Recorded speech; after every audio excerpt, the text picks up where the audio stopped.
seri yang berikutnya, bahwa untuk mengenal Tuhan kita juga harus mengenal pilihan-pilihan yang Tuhan berikan dalam hidup kita. Amin. Boleh ditampilkan slide-nya? Saya bisa lihat. Saya buka dulu dalam Ulangan pasal yang ke-28. Hari ini saya akan memberikan saudara satu pemahaman baru yang mungkin sering saudara dengar, tapi kita sendiri tidak terlalu memahami apa ini. Saya lihat Ulangan pasal yang ke-28 ayat 15 dan seterusnya. Judulnya lepas dari kutuk. Dan ada tanda dan ciri-ciri kutuk, ya. Kita harus tahu, saudara, untuk mengenal Tuhan kita juga harus tahu apa yang sekarang terjadi, terlebih bagi diri kita dan juga secara umum dalam akhir zaman ini, Bapak Ibu, ya. Kita baca dulu Ulangan pasal 28 ayat 15 dan seterusnya. Kutuk, tetapi jika engkau tidak mendengarkan suara Tuhan Allahmu dan tidak melakukan dengan setia segala perintah dan ketetapannya yang kusampaikan kepadamu pada hari ini, maka segala kutuk ini akan datang kepadamu dan mencapai engkau. Jadi ada kutuk. Ternyata dalam ayat 15, kutuk itu dalam firman Tuhan dikatakan kalau tidak dengar suara Tuhan, amin, terus tidak melakukan dengan setia segala perintah dan ketetapannya, maka kutuk akan datang. Baik, saudara buka dulu slide berikutnya. Apa itu kutuk, saudara, ya? Jadi apa itu kutuk? Jadi saudara bisa lihat. Jadi kutuk itu adalah tanda, ya. Kita buka dulu di lompat dulu ayat yang ke-45 dari Ulangan 28. Ulangan 28 ayat 45, saudara buka di Alkitab. Segala kutuk itu akan datang ke atasmu, saudara bisa lihat di Alkitab saudara, akan datang ke atasmu memburu engkau, ya, memburu. Kata memburu di sini seperti seorang yang memancing ikan atau berburu rusa, berburu babi hutan. Harus dapat. Jadi kutuk itu satu suasana. Orang yang kena kutuk, orangnya harus dapat, harus kena kutuk, ya. Memburu engkau, mencapai engkau sampai punah, karena engkau tidak mendengarkan suara Tuhan Allahmu, tidak dengar dan tidak berpegang kepada perintah dan ketetapan yang diperintahkannya kepadamu. Semuanya itu akan menjadi tanda. Lihat. Jadi ternyata kutuk itu tanda. Semua itu akan menjadi tanda dan mukjizat di antaramu dan di antara keturunanmu untuk selama-lamanya. Jadi saudara perhatikan, kutuk selama ini kita pikir apa begitu, ya. Ternyata kalau kita kembali ke Alkitab, kutuk itu adalah tanda dari Tuhan sebagai bukti untuk manusia dalam memelihara ketetapannya. Jadi orang yang tidak dengar suara Tuhan, tidak memelihara ketetapannya, dia ada tandanya. Tandanya apa? Kutuk. Nanti kita lihat korelasinya di akhir zaman. Kemudian kutuk itu, saudara, suasana ilahi. Saudara perhatikan baik-baik, ya. Jadi kutuk itu bukan iblis. Kutuk itu bukan setan. Kutuk itu bukan pribadi, bukan. Tapi kutuk itu suasana ilahi, suasana adikodrati yang menyertai atau mengikuti manusia sepanjang hidupnya, bahkan keturunannya.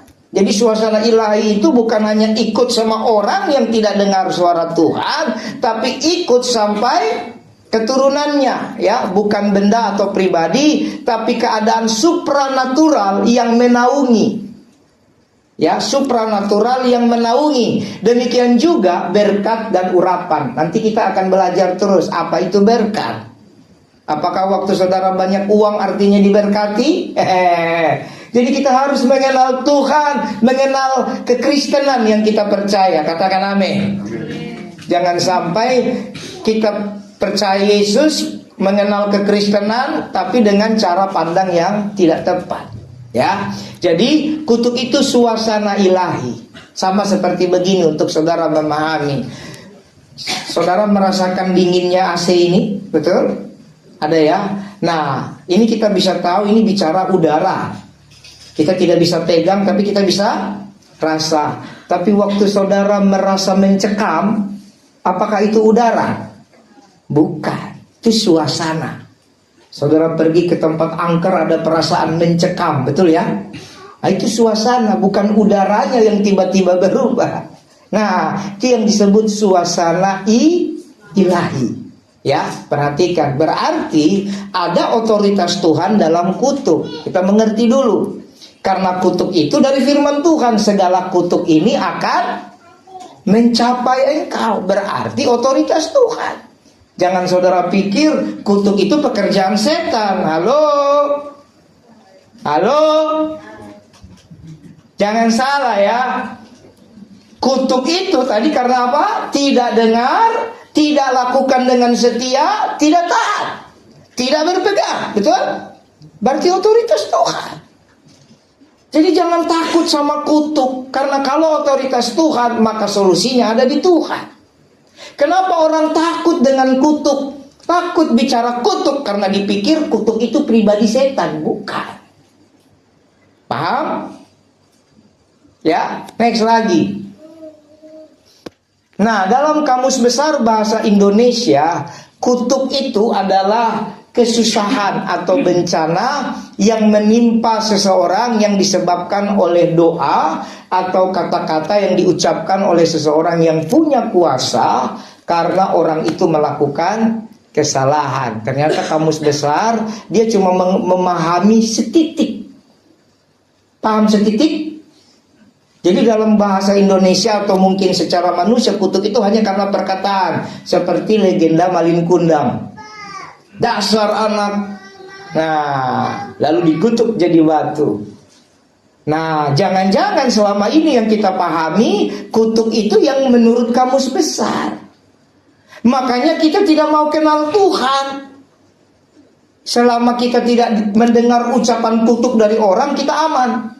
Kita pikir kita tidak terkutuk atau tidak mengalami hal-hal tertentu. Padahal dari ayat Alkitab apa? Suasana ilahi. Yang adalah otoritas Tuhan oleh karena keputusan kita. Ya, kalau yang bahasa Indonesia bilang itu cuma sifatnya dalam konteks perkataan. Misalnya, siapa namanya? Rema jadi ganteng. Wah. Nah, amin dong. Nah, jadi kalau nggak ada kata-kata kutuk begitu, kita pikir aman. Enggak, saudara. Klik lagi.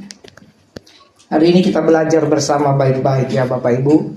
Nah, kutuk itu penghalang doa, ya. Dalam Ulangan 28 ayat 1 sampai 14 nanti saudara lihat Alkitab saudara, ada namanya juga perkataan berkat.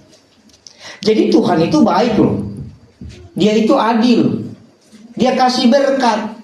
Kalau dengar suara Tuhan, kalau lakukan dengan setia, kalau hidup berpegang kepada ketetapannya, gitu ya. Tapi kalau tidak hidup berpegang pada ketetapannya, maka yang datang kutuk. Jadi berkat yang hebat itu tidak akan turun, saudara, kalau ada kutuk. Nah, yang lebih repotnya lagi, saudara, yang paling menyedihkan, kutuk itu seperti tabir, seperti kaca di belakang saudara ini. Saudara bisa lihat ini berkat sudah di depan ini, tapi nggak sampai. Berkatnya sudah di depan tapi nggak nyampai. Kenapa? Kutuk itulah yang seperti suasana ilahi, itulah yang kaca ini. Sedih nggak? Saudara udah lihat, wah, tapi nggak nyampe, cuma lihat. Ini hal yang tidak baik, ya.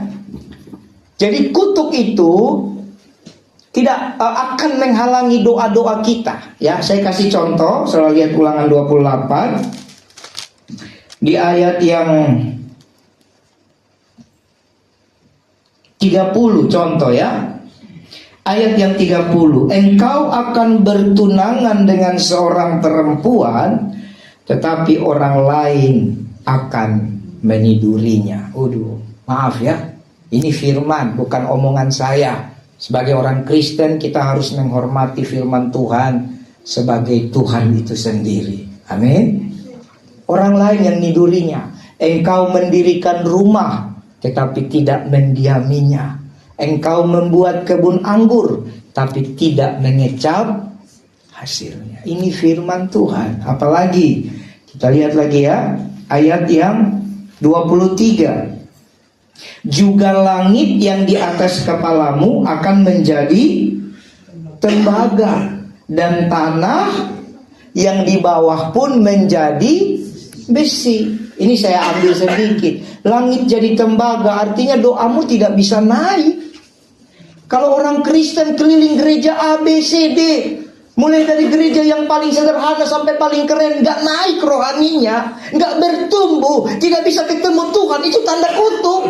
Jangan kau salahkan gereja, jangan kau salahkan pendetanya, jangan kau salahkan organisasinya, jangan salahkan pemain musik. Saya gak bertumbuh karena pemain musiknya. Jangan saudara, cek ini firman Tuhan. Jangan-jangan tembaga itu di atas kepalamu. Tanah seperti besi. Ini bicara kemanapun kau melangkah berat. Apapun yang kau kerjakan berat. Hidupmu dikejar kesusahan, hidupmu dikejar masalah. Baru dapat rasa tenang sedikit, masalah lagi. Ini hati-hati. Saya harus ajar saudara baik-baik. Jadi dalam minggu-minggu ke depan usahakan jangan sampai saudara terluput. Ikut. Karena nanti habis kutuk, mungkin kutuk 2-3 minggu, saya tidak tahu, tergantung waktu kita.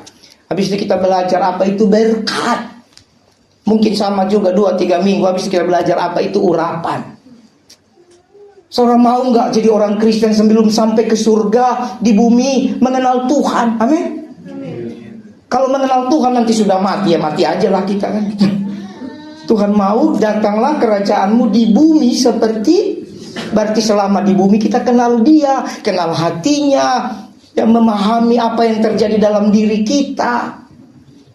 Jadi tanah, jadi besi itu kamu coba, saudara pernah cangkul nggak? Bagaimana caranya cangkul besi? Jangan cangkul besi, cangkul semen aja setengah mati, nggak bisa. Apalagi cangkul besi. Artinya buat apa aja gagal, buat apa aja susah, ini tanda-tanda.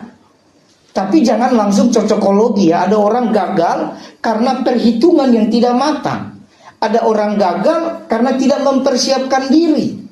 Ada orang gagal karena tadi tidak memahami. Pokoknya asal aku ibadah, aku lakukan diberkati. Waduh, ini repot. Ada lagi pemahaman yang begitu. Pokoknya kasih perpuluhan pasti diberkati. Tapi dia tidak mau mempersiapkan atau menata usaha dan pekerjaannya. Kira-kira bisa begitu? Gak bisa saudara. Ini namanya comot-comot ayat. Lihatlah, ujilah aku betul. Dalam konteks iman, dalam konteks kasih setia Tuhan itu pasti saya harus sampaikan firman Tuhan ya dan amin. Tapi dalam konteks saudara menjalankan usaha pekerjaan, ingat saudara tidak cuma bicara benang merah satu.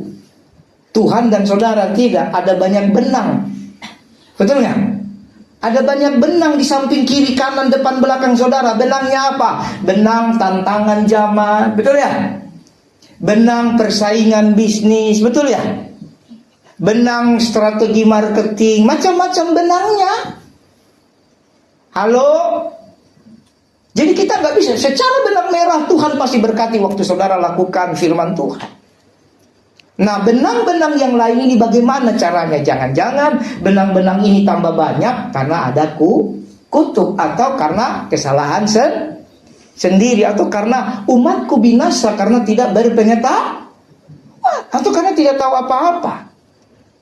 Contoh, kalau anak-anak sekolah minggu ini, siapa namanya? Eliora, Reni, siapa lagi? Gwen, Jen, dikasih ATM yang isinya miliaran.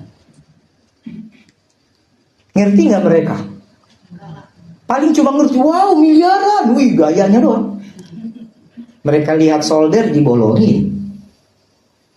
Ada gunting di pohon. Lalu Pak Tafski dan saya rayu mereka. Buat ondong, kasih itu. Tukar pakai es krim, Pak. Es krim, kerupuk, pizza. Ya modal dikit lah, Pak. Modal 100-200 ribu. Pasti itu ATM yang isinya puluhan miliar dikasih. Tuh. Apakah mereka salah? Kenapa nggak salah? Karena nggak tahu. Kekristenan juga begitu, saudara. Kadang kegagalan kita bukan karena kutuk, tapi karena tidak tahu. Nah, karena itu kita harus kenal Tuhan supaya tahu. Amin. Baik, next lagi. Saudara lihat. Nah, kutuk dan berkat itu pilihan dan keputusan hidup manusia. Kenapa perlu mengenal Tuhan? Karena keputusanmu menentukan hidupmu. Kau memutuskan dengar suara Tuhan, kau diberkati.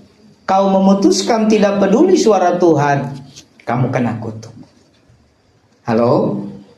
Ya, jadi dosa juga penyebab kutuk. Jadi orang-orang berbuat dosa ya, 10 perintah Allah dan segala macam, dengan turunan-turunan dosanya kan banyak ya. Itu juga mendatangkan kutuk. Nah, ini bukti bahwa manusia, saudara dan saya, baik percaya Yesus ataupun tidak percaya Yesus, memiliki yang namanya free will. Jadi saya paling sebel kalau ketemu orang Kristen bilang terserah Tuhan. Omong kosong. Nggak ada itu. Saya pendoa yang menyerahkan hidup sama Tuhan. Tapi bukan bicara hari-hari hidupnya terserah Tuhan, anak istriku terserah. Nggak gitu, saudara. Kata terserah Tuhan itu iman. Tapi kamu punya kehendak bebas. Jangan sampai karena kamu malas, kamu bodoh, kamu tidak peduli, kamu dikit-dikit bilang terserah Tuhan. Itu dosa, saudara. Gak mau memikirkan, tidak mau. Yesus saja waktu dia lihat pohon ara, dia berpikir, ini pohon sudah besar, kenapa tidak berbuah? Akhirnya pikiran Yesus sampai kepada satu titik yang tidak berbuah, dikutuk. Mulai hari ini engkau tidak akan berbuah lagi selama-lamanya. Halo? Berarti saudara perhatikan baik-baik hidup kita. Kita punya free will.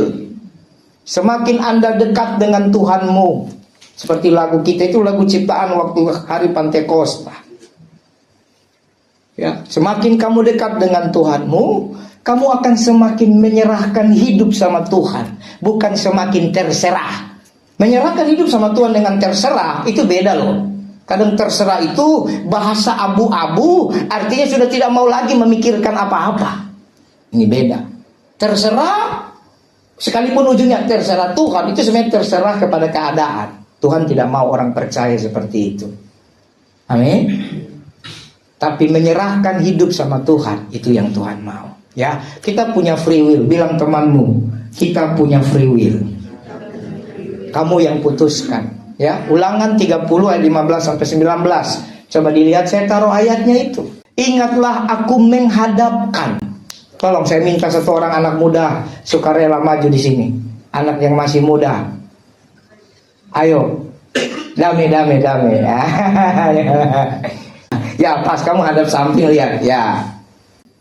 Saya hadapkan sama kamu. Nah, namanya dihadapkan itu begitu. Artinya ada di depan. Satu kantong persembahan, satu kamera. Maunya yang mana? Kamera. Pintar. Tepuk tangan buat kamu. Silakan. Ini biar contoh. Meskipun cuma sepotong, biar kita memahami, dihadapkan. Jadi di depan itu, satu itu berkat, satu itu kutuk.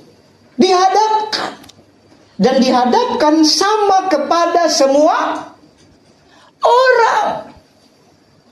Tidak ada karena saya mungkin pendeta, saya melayani Tuhan, langsung Tuhan bilang, buat kau nak, kau berkat sajalah. Jauh-jauh itu. Enggak. Awal keputusan free will saudara dihadapkan. Di depan hidupmu, di depan perjalananmu, di depan masa depanmu dan keturunanmu, ada berkat dan dan ada kutuk. Halo? Aku menghadapkan kepadamu pada hari ini kehidupan dan, nah ini satu paket, kematian dan kecelakaan, paket yang kedua. Saudara kalau beli di restoran ada paket A, paket B, paket C kan? Pernah kesel nggak? Kenapa paket A-nya itu nggak seperti mau kita? Kita mau minumannya ada di paket C, lauknya ada di paket B, kan gitu ya? Karbonya ada di paket A, kenapa nggak digabung? Oh nggak bisa pak, pokoknya paket A begini pak, paket B begini. Kalau bapak mau sendiri-sendiri, jangan beli paket pak, mahal kan? Dunia itu begitu. Masa dunia saja bisa, masa kita nggak ngerti? Paket A itu hidup dan beruntung. Bilang temannya, kau mau hidup dan beruntung? Paket B, mati dan celaka. Ya. Ayat 16, karena pada hari ini aku memerintahkan. Nah, jadi terlepas dari Tuhan hadapkan pilihan hidup, untung dan mati celaka, tapi Tuhan itu sebagai Bapa yang baik, dia tetap mencoba, paham ya? Mencoba mengarahkan. Dia bilang, aku perintahkan untuk mengasihi Tuhan. Artinya kalau mengasihi Tuhan, maka jauh dari mati dan celaka. Ya, Tuhan mau kita hidup menurut jalan yang ditunjukkannya, berpegang pada perintah, ketetapan dan peraturannya, supaya engkau hidup bertambah banyak dan diberkati oleh Tuhan Allahmu di negeri kemana engkau masuk untuk mendudukinya. Zaman dulu bicara negeri, zaman hari ini saudara itu bicara masa depan kita. Kamu mau masuk masa depan yang mana? Contoh, jodoh itu salah satu masa depan. Kita harus berdoa jangan sampai kamu bukan masuk masa depan, tapi kamu masuk masa kekelaman, antikristus. Ada orang dia pikir itu jodohnya, ternyata karena dia tidak pegang perintah Tuhan, dia menikah dengan bukan yang dari Tuhan, dia masuk masa kekelaman. Kenapa Esau ditolak oleh Tuhan? Esau anak sulung ditolak berkatnya. Yang tolak Esau itu Tuhan. Jangan saudara melihat satu benang merah. Oh, Yakub mencuri hak kesulungannya. Betul? Selama ini kita cuma melihat-lihat. Saudara baca Alkitab, kenapa Yakub mencuri hak kesulungannya? Sebenarnya tidak dicuri juga. Baca baik-baik, dia yang jual. Dia tidak menganggap hak kesulungan itu sesuatu barang yang berharga. Tapi memang hukum orang Ibrani zaman itu berkata kalau seperti itu namanya mencuri. Lalu kemudian Ishak itu mencoba curang. Tahu curang? Dia cuma panggil Esau, betul nggak? Bapak sudah mau mati, aku mau berkati engkau anakku. Karena itu bikinlah bagiku makanan kesukaanku, olahlah kambing. Curang kan? Sekarang di mana letaknya Yakub mencuri? Nah, itu bahasa pelajaran. Memang ada bahasa ayat-ayat mengatakan mencuri, tapi coba saudara baca baik. Bapaknya curang. Harusnya kalau bapaknya tidak curang, dia panggil dua-dua, betul nggak? Anakku Esau sini, anakku Yakub sini. Seperti saya kan, ingat ya. Kalau itu motor masih ada, saya sudah bilang, ban depan buat Eliora, ban belakang buat Rema. Mereka baku atur lah, mau dipotong dua di Gerinda juga boleh, atau dijual, terserah. Nah itu yang benar. Tapi Ishak berusaha curang. Dia mau bohongi Tuhan. Tuhan tidak bisa dibohongi. Tuhan berbicara dengan keadaan. Ternyata waktu curang Ishak, mamanya istri Ishak, betul ya? Mamanya Esau dan Yakub mendengar dari balik tirai, betul? Buru-buru dia bilang, kau curang, aku lebih curang. Karena dia masih harus berburu, sementara Yakub disuruh apa? Ambil kambing domba dari kandang. Gampang. Jadi bukan saudara. Jadi kita harus baca Alkitab baik-baik. Amin. Jadi pilihan. Tuhan masih mau supaya kita beribadah kepada Tuhan. Tapi kadang orang beribadah ini alasan terlalu banyak. Padahal saudara, saya mau beritahu, yang saudara bawa sampai kekekalan cuma ibadahmu. Tidak ada yang kau bawa di kekekalan selain ibadahmu dengan Tuhan. Apalagi 17. Tapi jika hatimu berpaling dan engkau tidak mau mendengar. Artinya ternyata sepanjang hidup kita ini, taruhlah 70, 80, 90 tahun, kadang-kadang kita bisa berubah. Makanya kita harus mengenal Tuhan supaya seumur hidup beribadah. Karena kalau tidak beribadah, nanti kita bisa berpaling, ya. Tidak mau mendengar, bahkan engkau mau disesatkan untuk sujud menyembah kepada Allah lain dan beribadah kepadanya. Maka aku memberitahukan kepadamu pada hari ini bahwa pastilah kamu binasa. Tidak lanjut umurmu di tanah kemana engkau pergi menyeberangi sungai Yordan untuk mendudukinya. Aku memanggil langit dan bumi. Lihat saudara. Aku memanggil langit dan bumi menjadi saksi terhadap kamu pada hari ini. Kepadamu aku perhadapkan kehidupan dan kematian, berkat dan kutuk. Pilihlah kehidupan supaya engkau hidup baik, engkau maupun keturunanmu. Lihat kasih sayangnya Tuhan. Sekalipun dia bilang dihadapkan, tapi Tuhan bilang pilih ini. Paham? Pilih ini, nak. Ini begitu saya baca di sini, di satu sisi sepertinya Tuhan netral, tapi di satu sisi Tuhan itu beri jawaban, pilih ini. Amin. Nah, kenapa orang tidak suka pilih ibadah, saudara? Karena pemahamannya salah. Coba klik lagi ayat berikutnya. Nah, ternyata bicara kutuk itu dimulai dari hati kita. Jadi dari dalam. Coba pegang hatinya. Ada yang sakit hati? Nanti berobat ke dokter. Hati baru pikiran, baru tindakan. Jadi sebenarnya tindakan kita itu dikontrol dari sini, saudara. Jadi nggak bisa. Makanya minggu lalu khotbah itu, deskripsikan dirimu. Ingat, sudah sempurna? Ada yang perlu dirubah? Kalau ada yang bilang tidak perlu berubah, ya sudahlah, saya tidak bisa khotbah lagi. Karena sesungguhnya setiap kita harus berubah setiap hari. Alkitab berkata, berubahlah oleh pembaharuan budimu, supaya engkau tahu kehendak Allah yang benar, yang berkenan dan sempurna. Jadi harus berubah. Jadi kalau ada orang tindakannya tidak bisa berubah, tindakannya selalu hal-hal yang tidak baik, saudara, berarti dari dalam masalahnya. Halo? Jadi dimulai dari hati, pikiran, tindakan, dan perkataan atau mulut. Lihat ayatnya. Lihat ayatnya. Ulangan 30, masih sama ulangan 30. Sengaja saya potong ayatnya supaya saudara memahami. Ayat 11-nya berkata, sebab perintah ini yang kusampaikan pada hari ini tidaklah, ayo kita baca 1, 2, ya. Tidaklah selalu sukar bagimu dan tidak pula terlalu jauh. Beribadah itu tidak susah, beribadah itu tidak jauh, tidak sukar, tapi memang kita nggak mau. Dosa membuat kita mikirkan daging,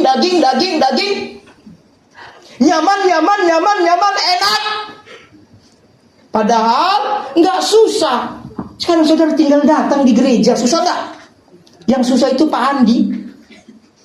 Udah capek, dia mikirin main bass, dan lagi main bass, kenapa ini bassnya begini? Nah ini contoh ya. Artinya yang susah ini para pelayan. Mereka mikir gimana membuat saudara nge-fly, ya kan? Wih, wow, amazing. Betul nggak? Tapi karena saya tahu di hati saya Tuhan taruh ini kita masuk sesi baru. Kemarin kita belajar tentang akhir zaman selama beberapa bulan, betul ya? Sebenarnya belum selesai, nanti kita lanjut lagi. Masih ada langit baru dan bumi baru, betul? Masih ada, kita belum sampai di situ. Cuma kalau sampai di situ takut saudara bosan nanti. Ya udah skip di situ dulu, yang penting dapat poinnya. Amin. Sekarang kita belajar lagi mengenal Tuhan ini, yang mengenal yang gimana? Jangan sampai abu-abu, jangan sampai retorika. Seperti kemarin kita ada acara yang sangat baik, seminar. Lalu saya iseng bertanya. Ingat ya, orang bertanya ada karena bodoh, lalu dia pengen bertanya, itu bagus, karena dia nggak ngerti. Tapi ada orang bertanya karena pengen mendapat kesaksian. Nah, pengen mendengar langkah-langkahnya. Nah, saya bertanya poin kedua ini, supaya memberkati semua orang. Tapi pertanyaan saya dijawab pakai materi. Tidak salah. Tapi begitu saya bertanya, jawabannya adalah materi. Ya, materi bagus. Tapi kan yang saya tanya cara bikin bakwan misalnya, ya kan? Lalu jawabannya begini: bakwan itu adalah susunan tepung, wortel dan toge ditambahi dengan garam, mecin sehingga dibentuk bulan. Bisa bikin nggak? Kan harusnya cara bikin bakwan bukan bakwan itu adalah komposisi dari tepung, toge, apalagi udang, kol dan kawan-kawan, dibentuk pipi-pipi lalu menjadi panganan yang enak. Harusnya kalau ditanya cara bikin bakwan gimana, pertama-tama gitu dong, ambillah tepung satu sukat ya, satu sukat ya. Lalu taruh di wadah, ya kan? Bisa ngerti nggak? Grace juga pasti langsung ngerti kan kalau gitu kan? Nah, taburkan sedikit garam, penyedap rasa, aduk-aduk, tambahkan air sesuai selera. Kalau airnya pas jadi bakwan, ya kan? Kalau airnya kebanyakan tidak jadi bakwan. Gitu. Lalu begini. Oh, bisa bikin bakwan kalau begitu? Bisa. Tapi kalau tanya, Pak, bagaimana cara bikin bakwan? Bakwan adalah adonan tepung dan nggak bisa, saudara. Tidak salah, tapi itu materi. Paham ya?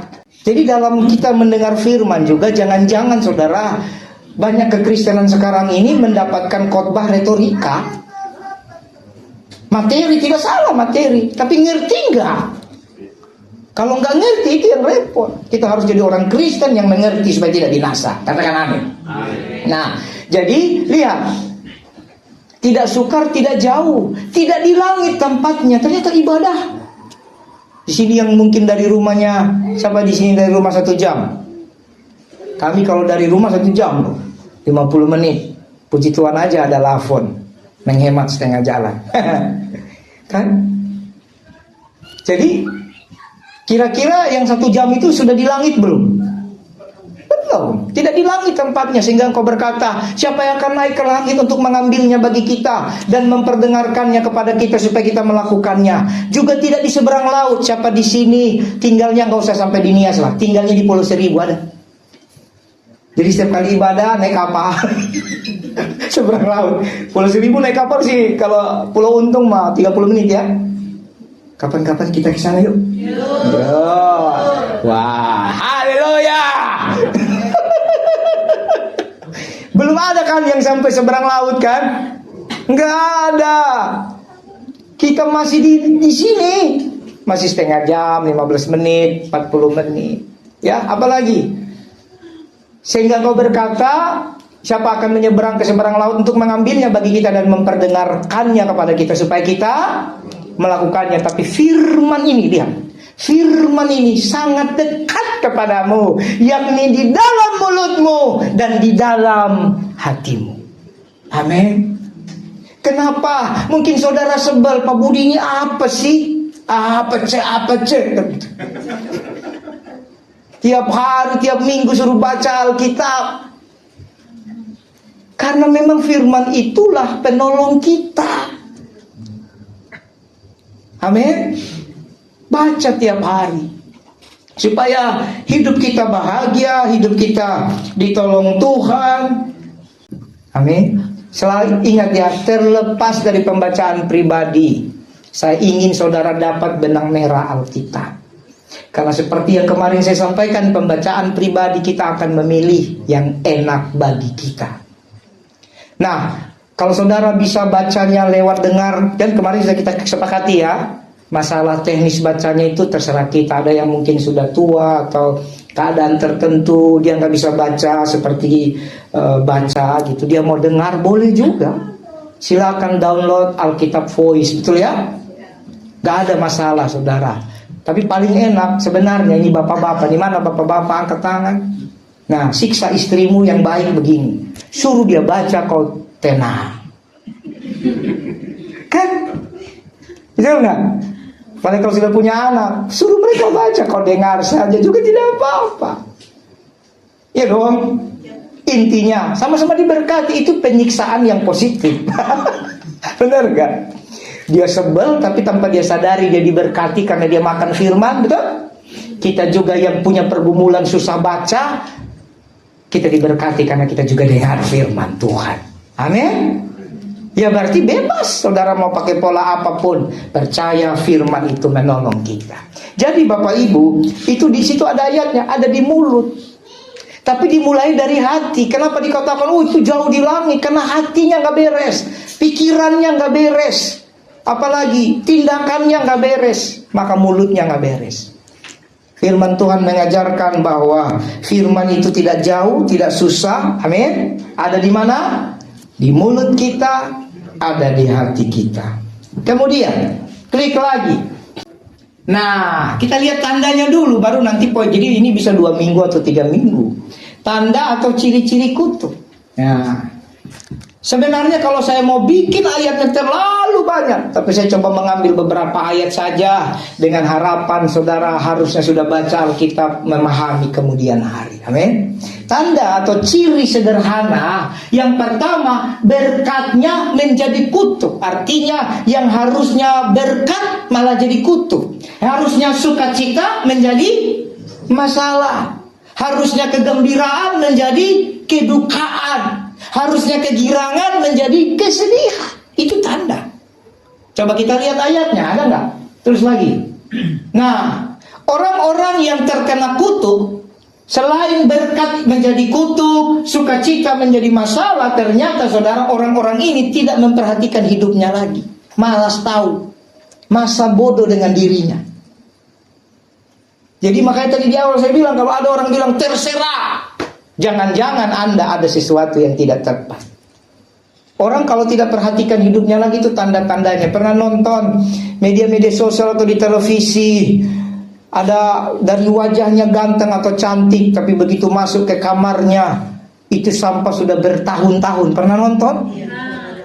Ada di sini? Kalau ada ini, segera sesudah ibadah aku doakan sungguh-sungguh benar. Aku rela tak makan. Nah, tapi itu kan sudah sindrom akut itu ya, kutuk tingkat berat itu. Tinggal sejengkal lagi dia itu sampai ke langit itu. Tapi ada nggak orang bangun tidur tidak berapikan kasurnya? Ciri-cirinya. Tidak peduli pagi ngapain, siang ngapain nih anak-anak muda nih. Ayo bangun tidur. Salah, lagu kali ini beda. Bangun tidur, pegang HP. Pegang HP, tidur lagi.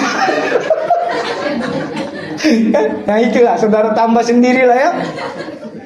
Nah ini orang tidak perhatikan hidupnya, cuma perhatikan yang enak. Hidup itu kompleks. Kalau saudara hidupnya hanya makan, hidup nggak? Hidup tapi nggak hidup. Karena hidup itu harus ada makan, ada bergerak, ada nonton film, sosialisasi, hirup nafas di udara segar, ada olahraga, itu hidup. Tapi kalau saudara dari bangun tidur sampai tidur lagi, besok lagi sampai begitu terus cuma makan. Kayaknya ayam lebih hebat. Karena ayam kalau sudah kenyang dan penuh temboloknya, dia jalan.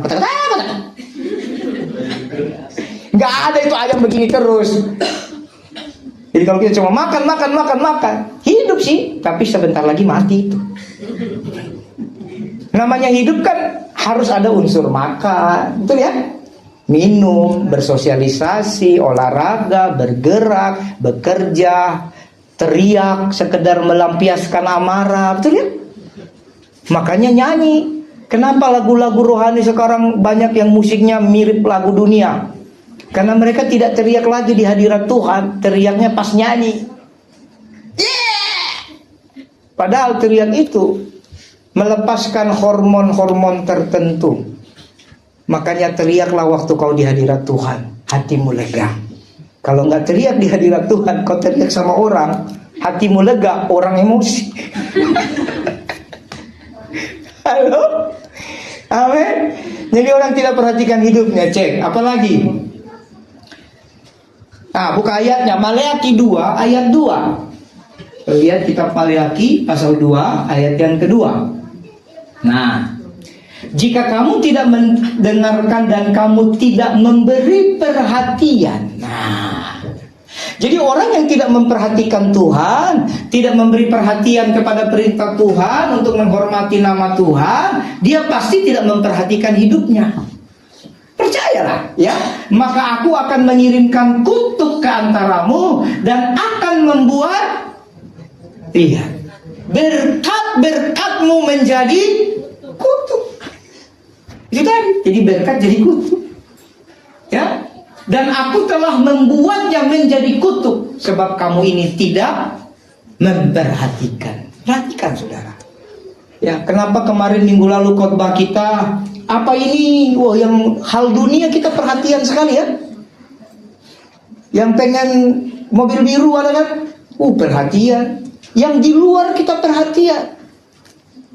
Tapi yang penting, yang esensial, yang bawa kekekalan sampai selama-lamanya kita nggak perhatian. Makanya ada kutuk. Klik lagi. Nah, ini makin dalam ini. Tanda-tanda atau ciri kutuk berikutnya adalah tidak mengakui Tuhan. Saya percaya kita semua orang Kristen masih mengakui Tuhan. Dan namanya adalah siapa? Yesus Kristus. Sekalipun bukan gambar yang kemarin ya. Gambar kemarin bukan Tuhan ya. Itu adalah pelajaran dasar sekolah minggu mendeskripsikan, tapi itu bukan Tuhan Yesus. Nah, ada orang tidak mengakui Tuhan, ateis, ya. Kemudian, tapi tidak mengakui Tuhan di sini ada beberapa model sebenarnya. Ada yang ateis, ada yang percaya Tuhan Yesus, tapi tidak mengakui kedaulatannya. Karena apa? Khawatir, ragu, bimbang. Alkitab berkata orang ragu, orang khawatir tidak dapat apa-apa dalam hidupnya. Betul? Ya, cek lagi. Berikutnya, pikirannya kotor dan terkutuk. Jadi tanda-tanda ciri kutuk, pikirannya kotor. Kotor itu bukan hanya bukan hanya pikiran yang pornografi, dan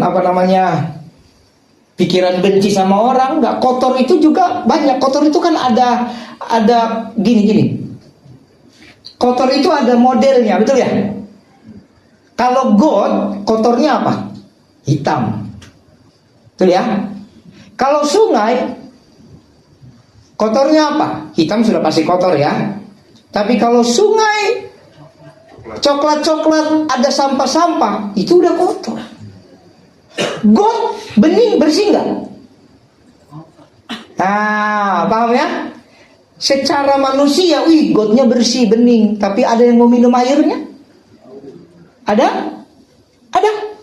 Nggak ada kan? Sekalipun airnya bening yang lagi mengalir di got itu kan, tapi kita nggak mau minum. Jadi kotor itu banyak model. Jadi kotor tidak selalu berurusan dengan perzinahan, iri hati, dengki, enggak. Tapi ada kotor-kotor lain. Ketika kamu meragukan Tuhan sanggup pelihara engkau, berarti pikiranmu sudah dikotori oleh kekhawatiran dunia. Betul? Tuhan sanggup memberkati engkau, berarti sudah kotor. Kalau kita ragu. Tapi kalau engkau percaya, itu bersih. Katakan amin. Coel temannya, kau kotor atau bersih? Nah, saya kasih analogi atau ilustrasi. Yang ini benar-benar kisah nyata, saudara. Jadi ada pertemuan hamba Tuhan dulu sekali, hamba-hamba Tuhan, salah satu organisasi tahun 80-an begitu. Jadi dari kota dan dari desa datang semua ke salah satu kota. Kita tidak sebut kotanya lah, pokoknya di kota yang maju. Nah, mereka kan biasa kalau acara hamba-hamba Tuhan itu 2-3 hari kayak retret begitu. Digabung saudara, hamba Tuhan kota dan desa digabung di satu kamar. Satu kamar itu bisa 3-4 orang. Betul ya? Nah, hamba Tuhan dari desa biasanya ya lebih rendah hati, apalagi kalau datang ke kota yang keren ya, di hotel pasti akan terkagum-kagum, apalagi kalau mereka melayani di gunung-gunung yang jauh ya, harus nyebrang pulau. Waktu sidang sinode gereja kita di Sentul 2000 berapa ya? 23, saya ketemu dengan hamba-hamba Tuhan dari Papua, dari NTT, dari pedalaman. Langsung saya bertobat dan sedih. Saya bangga jalan kaki 6 jam. Dia jalan kaki 3 hari, saudara. Jadi pelayanan hari Minggu dari rumah dia hari Rabu atau hari Kamis. Habis ibadah Minggu sore atau Senin pagi dia pulang lagi, nyampe rumah hari Selasa, hari Rabu. Lalu saya tanya, kenapa tidak tinggal di situ? Itu hutan, Pak. Memang itu suku terbelakang. Jalan kaki, saudara. Oma-oma umur sudah 60 lebih, oma-oma masih pakai apa tuh? Pakaian-pakaian khas mereka. Saya terharu sekali. Dekat duduk. Tapi oma kenapa mau melayani? Tuhan taruh di hati saya, nah. Nah ini susah, saudara. Tuhan taruh di hati saya. Uangnya dari mana itu? Jalan kaki. Terus mama hidup dari mana? Ya, saya ada ladang di dekat rumah, ada ladang juga di sana. Kan yang penting kita ada makan minum cukup, katanya. Luar biasa. Banyak, saudara. Jadi udahlah, nggak usah terlalu lihat role model kota-kota besar, nggak usah lah. Di sana itu banyak yang lebih murni di kampung-kampung. Amin. Nah jadi waktu hamba-hamba Tuhan dari desa biasanya lebih polos, lebih sederhana, karena nggak ada aneh-aneh. Lalu pagi-pagi, saudara, mungkin hamba Tuhan dari desa ini pengen menghormati yang dari kota, dia bangun duluan. Jadi jam 4:30 dia sudah bangun supaya dia mandi duluan dan tidak mengganggu hamba Tuhan dari kota. Lalu masuk kamar mandi, saudara, dia lihat kok tidak ada ember. Kan kalau di hotel kan adanya shower kan. Orang dari desa tidak ngerti shower ini kisah nyata, saudara. Saya mandi bagaimana? Dia lihat ada wastafel kering-kering semua. Sampai dia pikir, wah jangan-jangan ini kota lebih parah dari kampung. Di kampung saya aja sekarang air sudah dekat. Dia sudah siapin sikat gigi. Singkat cerita dia lihat kloset. Kloset itu kan ada genangan air kan. Nah, dia pikir ini airnya. Dia ambil gelas dari depan, dari hotel kan ada gelas. Dia sikat gigi. Karena dia tidak mengerti. Puji Tuhan, pendeta dari kota terbangun, mungkin mau buang air, datang. Salam Pak Pendeta, biasalah. Lagi apa?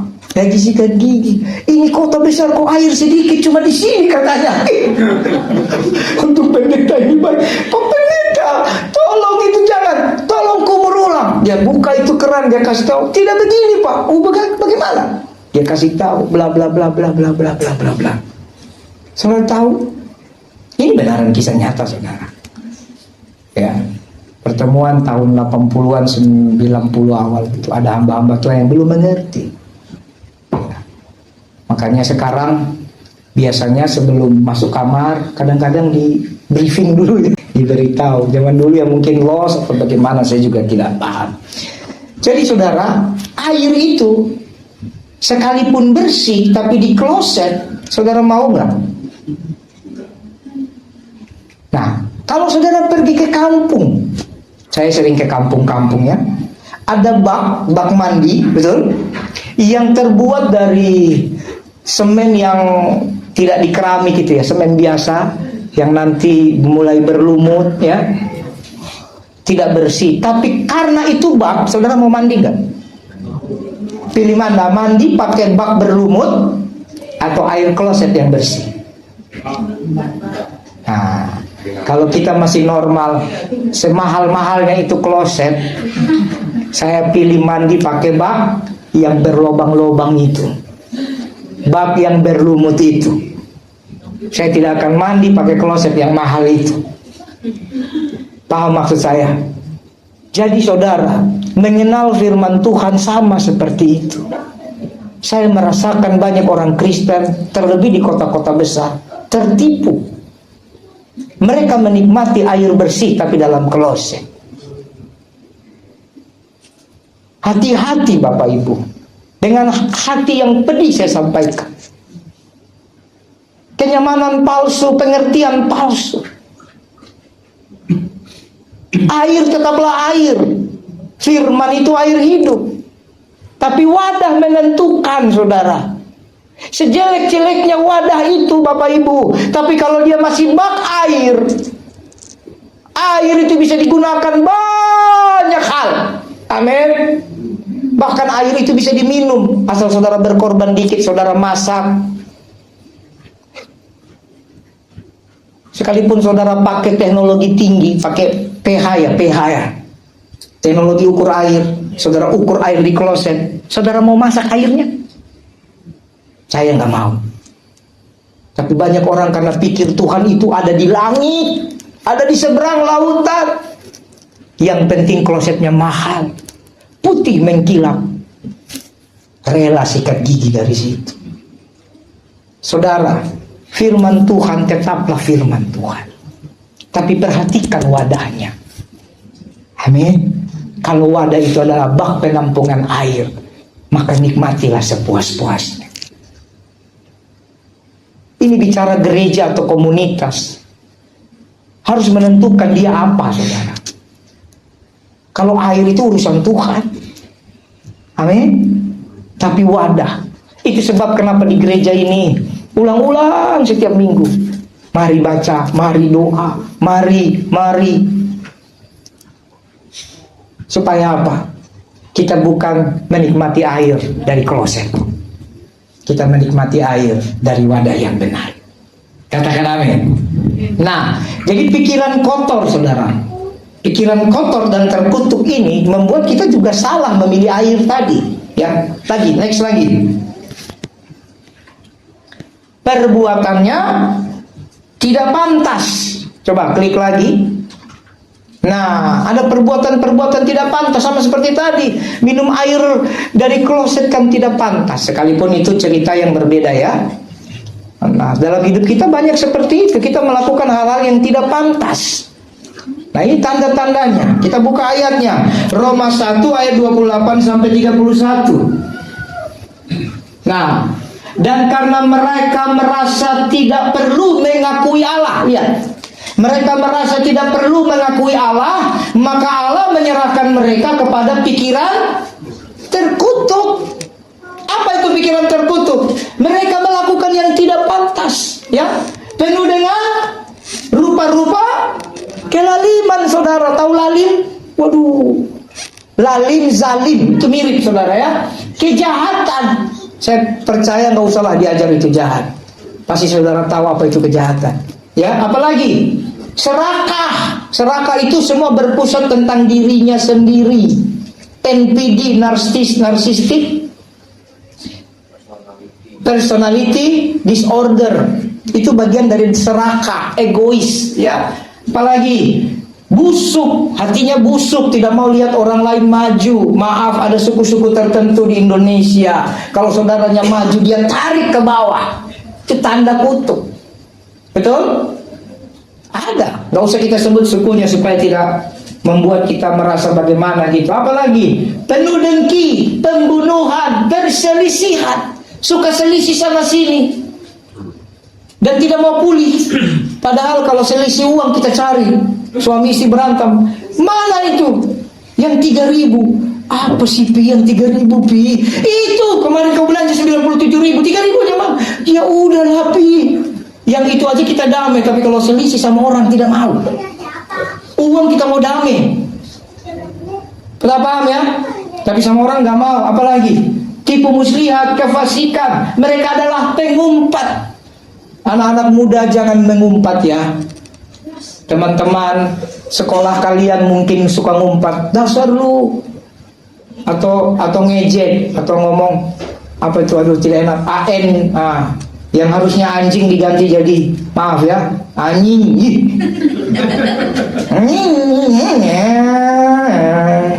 Jangan soal itu mengumpat. Atau di belakang, Dasar, kalau bukan guruku kau, ku hajar kau. Itu mengumpat. Gak boleh saudara. Itu tanda-tanda kalau yang suka ngumpat. Jadi kalau biar tahu, kalau saudara lihat di YouTube, media sosial anak-anak muda ngumpat, kutuk itu saudara. Berarti orang tua mereka melakukan banyak kesalahan. Jangan lalu saudara ikut-ikutan. Kalau saya nggak ngomong, saya nggak gaul. Jangan, itu mengumpat. Apalagi fitnah, membenci Allah. Apa itu Tuhan? Ya, mulai memutar balikan firman Tuhan itu pembenci Allah, kurang ajar. Maafnya ayat Alkitab yang bilang kurang ajar. Congkak, sombong. Padahal congkak sama sombong kan sama ya. Tapi dipretelin ini ya, berarti ada bedanya ya. Apalagi pandai dalam kejahatan. Nah, pandai dalam kejahatan itu artinya sudah terbiasa. Kapan hari saya ketemu dengan seorang yang ngakunya hamba Tuhan tapi lihai merampok orang, langsung tiba-tiba bilang, tolong dulu uangmu 100.000. Waduh. Nah itu lihai ya. Ini saya sampaikan, tidak taat sama orang. Nah, anak-anak yang tidak taat orang tua, jangan angkat tangan. Kau pegang hatimu sendiri ya. Tidak berakal. Nah, lihat, tidak ada akalnya. Makanya saya selalu bilang, di akhir zaman yang kita butuhkan bukan lembar-lembar ijazah, sekalipun itu mendukung. Tapi yang kita butuhkan akal dan hikmat mencari solusi. Bagaimana kamu punya akal? Jadi kalau tidak berakal, ini orang-orang yang tanda-tandanya tidak setia, tidak penyayang, dan tidak mengenal belas kasihan. Apalagi next? Kita kayaknya akan selesai di slide ini. Masih banyak slide-nya saudara. Nah, mengenal Allah tapi tidak memuliakannya. Ini ada tabir. Nah ini yang orang Kristen nih, atau orang lain juga tahu, Tuhannya Yesus mati di salib, tapi tidak mau memuliakan. Ada banyak orang Kristen tidak mau gereja. Gerejanya apa? Kapal selam, Ranger, kulit, dan adaan. Tahu maksudnya? Benar. Gereja kapal selam, pas Natal kapalnya naik, selesai Natal tenggelam. Kan gitu. Adaan, pas Paskah ada dia. Kan gitu. Kulit, kalau ada yang ganggu gereja, nomor 1 apa kau ganggu gereja? Kulit doang dia tahu. Paham? Ranger, kalau Ranger sukanya melenjerkan tubuhnya. Yang penting Tuhan melihat hati. Buka YouTube dulu. Ada orang yang ibadahnya seperti itu. Nah ini saudara kenal tapi tidak memuliakan Tuhan. Sesungguhnya waktu saudara ibadah baik-baik, baik di gereja, di komsel, di persekutuan, di rumah bersama mesbah keluarga kamu, suami istri anak, itu kamu sedang memuliakan Tuhan. Amin. Tapi kalau enggak, berarti kenal tapi tidak memuliakan. Next lagi, pikiran sia-sia. Pikiran sia-sia. Lihat istri, dulu sih cantik ya. Lihat sana, kok itu lebih cantik ya. Ini pikiran sia-sia. Lihat motor. Pas pertama dapat motor nangis-nangis, 3 hari nggak tidur, dilap terus motornya. Setelah 3 tahun, motor, coba dapat yang itu ya. Ini pikiran sia-sia. Banyak orang membanding-bandingkan, itu pikiran sia-sia. Hatinya bodoh dan gelap. Pikiran sia-sia membuat hati kita bodoh. Bodoh itu tidak bisa diajar. Gelap itu berarti ketiadaan terang, ketiadaan firman. Itu gelap. Lagi, menggantikan penyembahan kepada hal dunia, binatang, burung, makhluk, dan lain-lain. Penyembahan, kita sudah mulai menyembah, hobi disembah.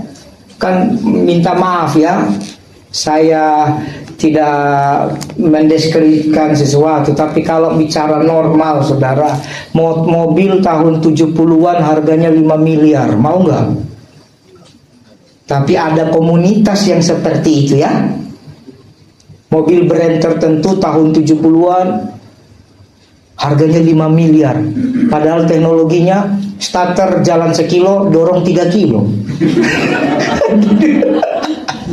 Tapi ada loh, bangga di sosial media sosial, bersyukur gua dapat nih mobil. Di Indonesia cuma ada 2. Orang lain 1, gua 1, 5 miliar gitu saudara. Paham maksud saya ya? Ini penyembahan berhala loh. Istri bilang, papi minyak goreng habis. Apa minyak goreng? Nah, ini kan sudah nggak benar ini. Menggantikan penyembahan kepada hal dunia. Ya, next lagi. Ya kalau burung, makhluk, ya patung-patung. Nah, LGBT, lesbian, gay, biseksual, and transgender. Ada satu lagi Q ya. Q itu apa? Q itu apa? Itulah. Saya juga nggak tahu saudara. Ya. Nah, buka ayatnya Roma 1 ayat 21 sampai 27. Sebab sekalipun mereka mengenal Allah, mereka tidak memuliakan Dia sebagai Allah atau mengucap syukur kepadanya. Jadi waktu saudara bersungut-sungut itu berarti tidak bersyukur. Tidak bersyukur berarti tidak memuliakan Tuhan. Sebaliknya pikiran mereka sia-sia dan hati mereka menjadi bodoh dan gelap. Mereka berbuat seolah-olah mereka penuh hikmat, tapi mereka telah menjadi bodoh. Mereka menggantikan kemuliaan Allah yang tidak fana dengan gambaran yang mirip dengan manusia yang fana, burung-burung, binatang-binatang berkaki 4 atau binatang menjalar. Makanya coba saudara lihat, semakin perumahan itu keren, biasanya semakin pintu gerbangnya patungnya banyak. Ya selama nggak disembah sih tidak apa-apa. Ya tapi kan ini sembah dari hati ya. Kenapa bikinnya itu ya? Itu dia, memang begini. Karena itu Allah menyerahkan mereka kepada keinginan hati mereka akan kecemaran, sehingga mereka saling mencemarkan tubuh. Perhatikan, dari hati pikiran, eksekusinya tubuh yang cemar. Ya, tubuh yang cemar. Ya, sebab mereka menggantikan kebenaran Allah dengan dusta dan memuja dan menyembah makhluk dengan melupakan penciptanya yang harus dipuja selama-lamanya. Amin. Karena itu Allah menyerahkan mereka kepada hawa nafsu yang memalukan, sebab istri-istri mereka menggantikan persetubuhan yang wajar dengan yang tak wajar, lesbian. Jadi jangan malu-malu ngomongnya. Gara-gara malu-malu ngomongnya, anak-anak muda penasaran, besarnya jadi lesbian. Ajar baik, karena di Alkitab disampaikan kok. Digantikan. Tuh ya. Apalagi demikian juga suami-suami meninggalkan persetubuhan yang wajar dengan istri mereka dan menyala-nyala dalam berahi mereka seorang terhadap yang lain, sehingga mereka melakukan kemesuman laki-laki dengan laki-laki. Ada kan? Dan ini dicatat di kitab di Roma. Paulus menulis ini karena Roma pada waktu itu pusatnya lesbian, gay, biseksual, and transgender. Cuma transgender belum ada waktu itu. Teknologinya belum mumpuni. Halo? Jadi kita harus bicarakan ini supaya anak-anak tahu, supaya Yosef tahu, kasih tahu. Saya nggak bisa bayangkan bapak-bapak sama bapak-bapak. Saya tidak mau sebut namanya. Taruh sendiri di kepalamu. Paham maksud saya, perempuan sama perempuan. Aduh, ini menjijikkan, ini kutuk. Jadi kalau ditanya, orang gay kutuk-kutuk saudara.